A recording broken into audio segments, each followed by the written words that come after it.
മലയാളത്തിന്റെ പ്രിയതാരം മോഹൻലാലും ആരാധകരുമായ കുട്ടികളും തമ്മിലുള്ള സംസാരം പലപ്പോഴും സമൂഹ മാധ്യമങ്ങളുടെ ഇടയിൽ ശ്രദ്ധ കവരാറുണ്ട്.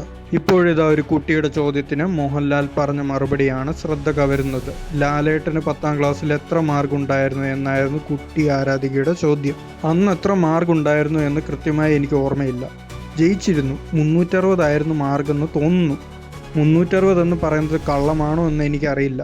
അതിൻ്റെ അടുത്തൊക്കെ തന്നെ ആയിരുന്നു എന്നായിരുന്നു മോഹൻലാലിൻ്റെ മറുപടി. അതേസമയം എമ്പുരാന് പിന്നാലെ തുടരും എന്ന പുതിയ ചിത്രവും ബോക്സ് ഓഫീസിൽ വിജയം കൊയ്ത സന്തോഷത്തിലാണ് മോഹൻലാൽ. അടുത്തിടെ ഇറങ്ങിയ 2 ചിത്രങ്ങളും 100 കോടി ക്ലബിൽ ഇടം പിടിക്കുക എന്ന അപൂർവ ഭാഗ്യം കൂടിയാണ് മോഹൻലാലിനെ തേടിയെത്തിയത്. 268 കോടി രൂപയാണ് എമ്പുരാൻ കളക്ട് ചെയ്തത്. തിയേറ്ററിൽ ഇപ്പോഴും പ്രദർശനം തുടരുന്ന തുടരും കഴിഞ്ഞ ദിവസമാണ് 100 കോടി ക്ലബിൽ ഇടം നേടിയത്.